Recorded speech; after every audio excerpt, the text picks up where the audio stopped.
ছোট মাছ খেতে তো ভালো লাগে, কিন্তু ছোট মাছ বানাতে অনেক কষ্ট। আর অনেকেই আমাকে কমেন্টে বলেছে, দিদিভাই ছোট মাছ কী করে কাটো, একটু ভিডিও দিও তো, আমি সেভাবে কেটে করব। তো আজকে এইভাবে দেখালাম ছোট মাছ কী করে কাটি।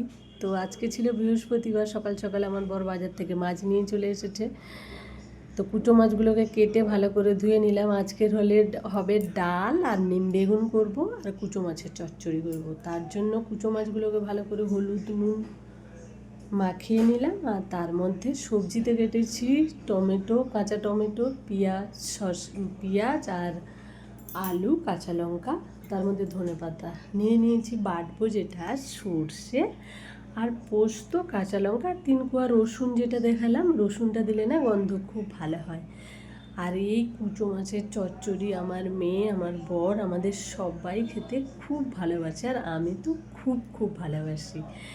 তো এখন কড়াইটা প্রায় গরম হয়ে এলো, আমি তেল দিয়ে দিলাম। আর পুরোটাই সর্ষে তেলে করি, একটু কাঁচা তেলও দিয়ে দিলাম। তো সবজিগুলো আগে থেকে একটু নুন মাখিয়ে রেখেছিলাম যাতে জলগুলো বেরিয়ে যায়। আর তার মধ্যে পোস্ত সর্ষে বাটাটাও একসাথে দিয়ে দিলাম, কাঁচা তেল, নুন, আর মাছগুলো যে ধুয়ে হলুদ নুন মাখিয়ে রেখেছিলাম সেই মাছগুলো আমি সব দিয়ে দিলাম। তারপরে পরিমাণ মতো হলুদ, আর হলুদটা না একটু বেশি করে দেবে, কেন কি এটাতে হলুদ একটু বেশি লাগে। রঙটা ভালো না হলে না খেতে ভালো লাগে না, কথাতে আছে আগে দর্শনদারি তবে পরে গুণ বিচারি। তো দেখো কি সুন্দর একটা রঙ এসেছে।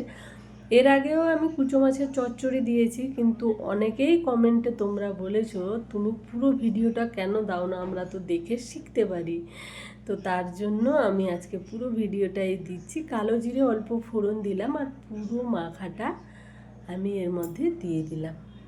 তো এটা না একটু গরম কড়াই করতে হবে, কেন কি গরম কড়াই না করলে না পুরোটাই বসে যায় মাছগুলো, যেহেতু টোটালি কাঁচা, সেই জন্য গরম থাকলে ওটা কিন্তু ভালোভাবে নাড়তে তোমার অসুবিধে হবে না।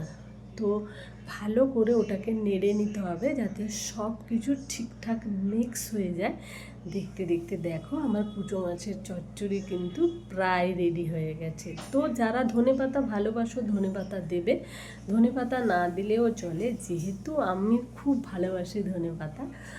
তো ধনেপাতাগুলো কুচিয়ে দিয়ে দিলাম, দিয়ে জাস্ট একটু এপিট ওপিট করে নেড়ে ওপর থেকে একটুখানি কাঁচা তেল দেবো। তবে নুন মিষ্টিটা যেন ঠিক হয়। প্রত্যেকটা রেসিপিতে যদি নুন মিষ্টির স্বাদটা ঠিক থাকে না, পরিমাণ মতো থাকে, তাহলে কিন্তু তরকারি খেতে লাগে অপূর্ব। তো রেডি হয়ে গেছে গরম গরম কুচো